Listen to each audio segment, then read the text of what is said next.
ਸੰਗਤ ਹੈ ਜਿਹੜੀ ਮੋਰਚੇ ਨੂੰ ਚਲਾ ਰਹੀ ਹੈ, ਉਹਨਾਂ ਦੇ ਆਪਸੀ ਵਖਰੇਵੇਂ ਸਾਹਮਣੇ ਆ ਰਹੇ ਨੇ, ਇਹ ਗੱਲਾਂ ਸਾਹਮਣੇ ਆ ਰਹੀਆਂ।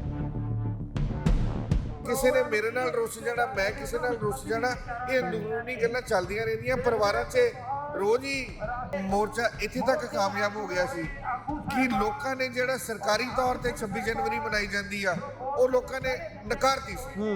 ਦੇਖੋ ਕਿ ਜਦੋਂ ਮੋਰਚਾ ਲੱਗਣਾ ਸੀ ਉਦੋਂ ਜਗਤਾਰ ਸਿੰਘ ਹਵਾਰਾ ਦੇ ਕਿੰਨੇ ਕੇਸ ਪੈਂਡਿੰਗ ਸਨ ਜੀ, ਅੱਜ ਇੱਕ ਕੇਸ ਪੈਂਡਿੰਗ ਰਹਿ ਗਿਆ। 3 ਕੇਸ ਜਿਹੜੇ ਆ ਬੜੀ ਜਲਦੀ ਐਕਸਪੀਡੀਸ਼ੀਅਸਲੀ ਅਸੀਂ ਖਤਮ ਕਰਾਏ ਆ। ਇਹ ਗੱਲ ਜਿਹੜੀ ਉਹਨਾਂ ਨੇ ਕਹੀ ਕਿ ਮਾਫੀ ਮੰਗਣੀ ਚਾਹੀਦੀ, ਹਾਂਜੀ ਮਾਫੀ ਤੇ ਭਾਈ ਗੁਰਮੀਤ ਸਿੰਘ, ਸ਼ਮਸ਼ੇਰ ਸਿੰਘ ਤੇ ਲਖਵਿੰਦਰ ਸਿੰਘ ਨੇ ਵੀ ਨਹੀਂ ਮੰਗੀ, ਰਾਜੀਵ ਗਾਂਧੀ ਦੇ ਕਾਤਲਾਂ ਨੇ ਵੀ ਨਹੀਂ ਮੰਗੀ, ਬੈਰੀ ਵੈਲਨ ਉਹਨਾਂ ਨੇ। ਸਤਿ ਸ਼੍ਰੀ ਅਕਾਲ, ਪੰਜਾਬੀ ਰੇਡੀਓ USA ਵੇਖ ਰਹੇ ਹੋ ਤੁਸੀਂ। ਇਸ ਸਮੇਂ YPS ਚੌਂਕ ਮੋਹਾਲੀ ਵਿਖੇ ਮੌਜੂਦ ਹੈ। ਇੱਥੇ 1 ਸਾਲ ਦਾ ਸਮਾਂ ਪੂਰਾ ਹੋ ਚੁੱਕਿਆ ਹੈ ਕੌਮੀ ਇਨਸਾਫ ਮੋਰਚੇ ਨੂੰ।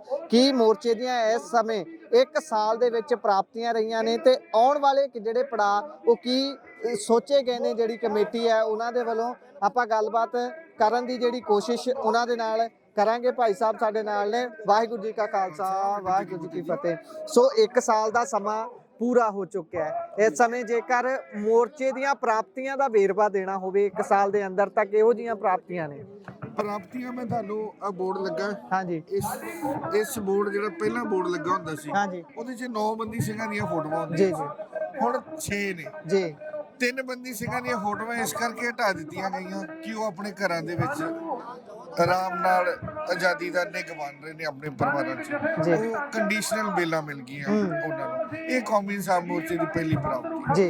ਦੂਜੀ ਵੱਡੀ ਪ੍ਰਾਪਤੀ ਇਹ ਆ ਕਿ ਬਾਪੂ ਸੂਰਜ ਸਿੰਘ ਜਿਹੜੇ ਇਹਨਾਂ ਬੰਦੀ ਸਿੰਘਾਂ ਦੀ ਰਿਹਾਈ ਵਾਸਤੇ ਲੰਬੇ ਸਮੇਂ ਤੋਂ ਮੋਰਚਾ ਲਾ ਕੇ ਬੈਠੇ ਸੀ, ਭੁੱਖ ਹੜਤਾਲ ਤੇ ਬੈਠੇ ਸੀ ਜੀ, ਉਹਨਾਂ ਨੂੰ ਸਰਕਾਰ ਨੇ DMC ਹਸਪਤਾਲ ਵਿੱਚ ਜਬਰੀ ਦਾਖਲ ਕੀਤਾ ਸੀ 6 ਸਾਲਾਂ ਤੋਂ। ਉਹ ਵੀ ਆਪਣੇ ਘਰ ਵਿੱਚ ਹਸਨਪੁਰ ਲੁਧਿਆਣੇ ਆਪਣੇ ਪਰਿਵਾਰ 'ਚ ਬੈਠੇ। ਦੂਜੀ ਗੱਲ ਜਿਹੜੀ ਬਹਿਬਲ ਕਲਾਂ ਗੋਲੀकांड ਦੀ ਸੀ, ਉਹਦੀ ਸਟੇਟਸ ਰਿਪੋਰਟ ਫਾਈਲ, ਠੀਕ ਹੈ ਜੀ।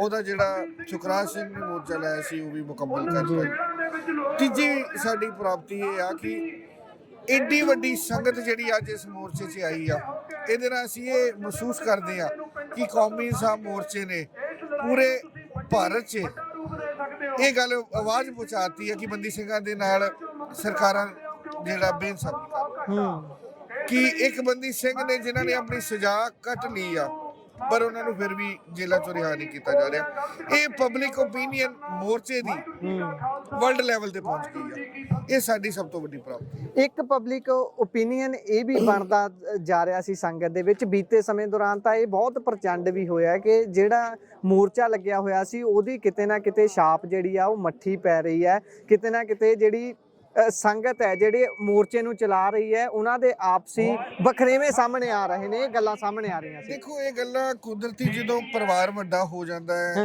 ਕੋਈ ਨਾ ਕੋਈ ਡਿਫਰੈਂਸ ਓਪੀਨੀਅਨ ਆ ਜਾਂਦੇ, ਪਰ ਸਮਾਂ ਬੜਾ ਬਲਵਾਨ ਹੈ ਜੀ।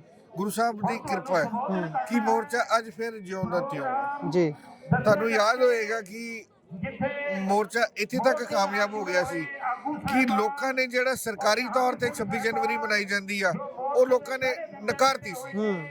ਲੋਕਾਂ ਨੇ, ਪੰਜਾਬ ਦੇ ਲੋਕਾਂ ਨੇ ਕਾਲੀ 26 ਜਨਵਰੀ ਮਨਾਈ ਸੀ ਪਿਛਲੇ ਸਾਲ, ਉਹ ਮੋਰਚੇ ਦੇ ਕਹਿਣ ਤੇ ਜਾਂ ਮੋਰਚੇ ਦੀ ਓਪੀਨੀਅਨ ਤੇ ਮਨਾਈ ਸੀ। ਸੋ ਛੋਟੀਆਂ ਛੋਟੀਆਂ ਗੱਲਾਂ, ਕਿਸੇ ਨੇ ਮੇਰੇ ਨਾਲ ਰੁੱਸ ਜਾਣਾ, ਮੈਂ ਕਿਸੇ ਨਾਲ ਰੁੱਸ ਜਾਣਾ, ਇਹ ਅੰਦਰੂਨੀ ਗੱਲਾਂ ਚੱਲਦੀਆਂ ਰਹਿੰਦੀਆਂ। ਪਰਿਵਾਰਾਂ 'ਚ ਰੋਜ਼ ਹੀ ਬੇਟਾ ਬਾਪ ਨਾਲ ਰੁੱਸ ਜਾਂਦਾ ਹੈ ਤੇ ਜਿਹੜਾ ਬਾਪ ਆ ਉਹ ਆਪਣੀ ਵਾਈਫ ਨਾਲ ਰੁੱਸ ਜਾਂਦਾ। ਛੋਟੀਆਂ ਛੋਟੀਆਂ ਗੱਲਾਂ ਚੱਲਦੀਆਂ ਰਹਿੰਦੀਆਂ। ਪਰਿਵਾਰ ਬਹੁਤ ਵੱਡਾ ਪਰ ਮਾਮਲਾ ਇਹ ਆ ਕਿ ਮੋਰਚੇ ਨੂੰ ਸਫਲ ਕਿੱਦਾਂ ਕਰਨਾ ਜੀ। ਇਹ ਸਫਲਤਾ ਤੁਸੀਂ ਦੇਖੋ ਕਿ ਜਦੋਂ ਮੋਰਚਾ ਲੱਗਣਾ ਸੀ ਉਦੋਂ ਜਗਤਾਰ ਸਿੰਘ ਹਵਾਰਾ ਦੇ ਕਿੰਨੇ ਕੇਸ ਪੈਂਡਿੰਗ ਸਨ ਜੀ, ਅੱਜ ਇੱਕ ਕੇਸ ਪੈਂਡਿੰਗ ਰਹਿ ਗਿਆ। 3 ਕੇਸ ਜਿਹੜੇ ਆ ਬੜੀ ਜਲਦੀ ਐਕਸਪੀਡੀਸ਼ੀਅਸਲੀ ਅਸੀਂ ਖਤਮ ਕਰਾਏ ਆ, ਉਹਨਾਂ ਦੀ ਬੇਲ ਦੀ ਤਿਆਰੀ ਕਰ ਰਹੇ ਆ। ਹੁਣ ਇੱਕ ਕੇਸ ਜਿਹੜਾ ਰਹਿੰਦਾ ਉਹਦੇ ਵਿੱਚ ਕਿਹੋ ਜਿਹੇ ਦਾ ਪੇਚ ਪਏ ਨੇ ਜਿਸ ਤੋਂ ਬਾਅਦ ਆਸ ਕੀਤੀ ਜਾ ਸਕਦੀ ਹੈ ਕਿ ਭਾਈ ਹਵਾਰਾ ਜੀ ਸੰਗਤ ਦੇ ਵਿੱਚ ਸਾਹਮਣੇ ਆਉਣਗੇ, ਸੰਗਤ 'ਚ ਹੋਣਗੇ? ਦੇਖੋ ਜਿਹੜਾ ਕੇਸ ਦੀ ਤੁਸੀਂ ਗੱਲ ਕਰਦੇ ਆ ਉਹ ਇੱਕ ਐਕਸਪਲੋਸਿਵ ਸਬਸਟੈਂਸ ਦਾ ਹੈਗਾ ਕੇਸ। ਉਹ ਜਲਦੀ ਉਹਦੀ ਗਵਾਹੀ ਹੋ ਗਈ ਹੈ, ਮੁਕੰਮਲ ਹੋ ਗਈ ਹੈ ਲਗਭਗ। ਉਹ 2-3 ਫਾਰਮਲ ਗਵਾਹ ਨੇ, ਉਹ ਖਤਮ ਹੋ ਕੇ ਉਹ ਕੇਸ 100% ਸਾਡਾ ਜਿਹੜਾ ਬਰੀ ਹੋਣਾ। ਮੇਨ ਕੇਸ ਜਿਹੜਾ ਬੇਅੰਤ ਸਿੰਘ ਮਰਡਰ ਕੇਸ ਆ ਜੀ ਜੀ ਜਿਹਦੀ ਅਪੀਲ ਸੁਪਰੀਮ ਕੋਰਟ ਜੀ ਆ, ਜੀ ਉਸ ਕੇਸ ਦੇ ਵਿੱਚ ਅਸੀਂ ਬੇਲ ਲੈਣ ਦੀ ਕੋਸ਼ਿਸ਼ ਕਰ ਰਹੇ ਆ। ਜੇ ਬੇਲ ਮਿਲ ਜਾਂਦੀ ਹੈ ਜਗਤਾਰ ਸਿੰਘ ਹਵਾਰਾ ਸਾਹਿਬ ਬਾਰਾ ਜੀ। ਸੋ ਉਸ ਤੋਂ ਬਾਅਦ ਹੁਣ ਬੰਦੀ ਸਿੰਘਾਂ ਦੀ ਰਿਹਾਈ ਦਾ ਮਾਮਲਾ ਹਨਾ ਬੀਤੇ ਦਿਨਾਂ ਤੋਂ SGPC ਜਾਂ ਹੋਰ ਜਥੇਬੰਦੀਆਂ ਨੂੰ ਲੈ ਕੇ ਬਹੁਤ ਪ੍ਰਚੰਡ ਹੈ। ਉਸ ਦੇ ਵਿੱਚ ਇੱਕ ਗੱਲ ਇਹ ਆ ਰਹੀ ਹੈ ਕਿ ਜਿਹੜੇ ਭਾਈ ਰਾਜੋਆਣਾ ਸਾਹਿਬ ਨੇ ਉਹਨਾਂ ਦੀ ਚਿੱਠੀ ਦਾ ਮਾਮਲਾ ਸਾਹਮਣੇ ਆ ਰਿਹਾ ਹੈ ਕਿ ਮਰਸੀ ਪਟੀਸ਼ਨ ਵਾਪਸ ਲਈ ਜਾਵੇ। ਇਸ ਤੇ ਹੀ ਪਾਰਲੀਮੈਂਟ 'ਚ ਗੱਲ ਹੁੰਦੀ ਹੈ।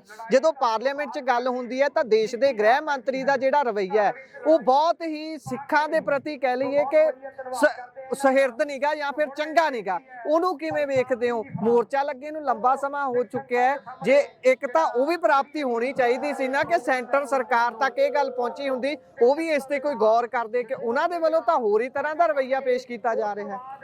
ਦੇਖੋ, ਇੱਕ ਗੱਲ ਨੂੰ ਆਪਾਂ ਨੂੰ ਬੜਾ ਯਕੀਨੀ ਬਣਾਉਣਾ ਚਾਹੀਦਾ ਕਿ ਇਕੱਲਾ ਹੋਮ ਮਿਨਿਸਟਰ ਨਹੀਂ ਹੁੰਦਾ ਇੱਕ ਕੜੀ ਦੇ ਵਿੱਚ ਕਿ ਜਿਹਨੇ ਡਿਸਾਈਡ ਕਰਨਾ ਹੈ। ਹੋਮ ਮਿਨਿਸਟਰ ਇੱਕ ਚੰਗੀ ਇੱਕ ਆਫਿਸ ਹੈਗਾ ਐਚਐਮਏ ਦਾ, ਜਿਹਦੇ ਵਿੱਚੋਂ ਕਈ ਗੱਲਾਂ ਨਿਕਲ ਕੇ ਆਉਣਗੀਆਂ। ਹਾਂਜੀ, ਸਾਡੀ ਓਪੀਨੀਅਨ ਰਿਪੋਰਟਸ ਆਉਣੀਆਂ ਨੇ, ਸਾਡੀਆਂ ਕੰਡਕਟ ਆਉਣਾ ਬੰਦੇ ਦਾ, ਜੇਲ੍ਹ ਦੀ ਰਿਪੋਰਟ ਆਉਣੀ ਆ, ਜਿੱਥੇ ਬੰਦਾ ਰਹਿੰਦਾ ਉਹਦੇ ਐਸਐਸਪੀ ਦੀ, ਉਹਦੇ ਡੀਸੀ ਦੀ, ਡੀਐਮ ਦੀ, ਉਹ ਸਾਰੀਆਂ ਗੱਲਾਂ ਡਿਪੈਂਡ ਕਰਨਗੀਆਂ।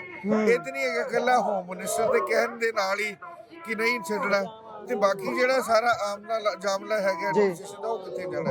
ਦੂਜੀ ਗੱਲ, ਇਹ ਗੱਲ ਜਿਹੜੀ ਉਹਨਾਂ ਨੇ ਕਹੀ ਕਿ ਮਾਫੀ ਮੰਗਣੀ ਚਾਹੀਦੀ ਹੈ। ਮਾਫੀ ਤੇ ਭਾਈ ਗੁਰਮੀਤ ਸਿੰਘ, ਸ਼ਮਸ਼ੇਰ ਸਿੰਘ ਤੇ ਲਖਵਿੰਦਰ ਸਿੰਘ ਨੇ ਵੀ ਨਹੀਂ ਮੰਗੀ, ਰਾਜੀਵ ਗਾਂਧੀ ਦੇ ਕਾਤਲਾਂ ਨੇ ਵੀ ਨਹੀਂ ਮੰਗੀ, ਪੈਰੀ ਵੈਲਨ ਉਹਨਾਂ ਨੇ, ਤੇ ਨਾ ਬਿਲਕਿਸ ਬਾਨੋ ਵਾਲਿਆਂ ਨੇ ਮੰਗੀ ਆ, ਉਹ ਤਾਂ ਬਾਹਰ ਨੇ। ਸੋ ਇਹ ਸਾਰੀ ਗੱਲਾਂ ਇੱਕ ਫਿਰਕਾ ਪ੍ਰਸਤੀ ਜਿਹੜੀ ਦਿਖਾਉਂਦੀ ਆ, ਜੋ ਹਮੇਸ਼ਾ ਹਰ ਬਿਆਨ 'ਚ ਉਹਦੇ 'ਚ ਫਿਰਕਾ ਪ੍ਰਸਤੀ ਝਲਕਦੀ ਆ। ਪ੍ਰੋਸੀਜਰ ਨਹੀਂ ਚੇਂਜ ਹੋ ਸਕਦਾ, ਪ੍ਰੋਸੀਜਰ ਦੇ ਨਾਲ ਹੀ ਚੱਲਿਆ ਜਾਂਦਾ। ਸੋ ਬੇਨਤੀ ਇਹ ਆ ਕਿ ਜਿਹੜਾ ਕੌਮੀ ਇਨਸਾਫ ਮੋਰਚਾ ਬੜੀ ਦ੍ਰਿੜਤਾ ਦੇ ਨਾਲ, ਬੜੇ ਕਾਇਦੇ ਤੇ ਕਾਨੂੰਨ ਦੇ ਨਾਲ ਆਪਣੀਆਂ ਸਾਰੀਆਂ ਪ੍ਰਾਪਤੀਆਂ ਇਸੇ ਸਰਕਾਰ ਤੋਂ ਪੂਰੀਆਂ ਕਰਵਾਏਗਾ। ਜੀ ਬਹੁਤ ਬਹੁਤ ਧੰਨਵਾਦ। ਵਾਹਿਗੁਰੂ।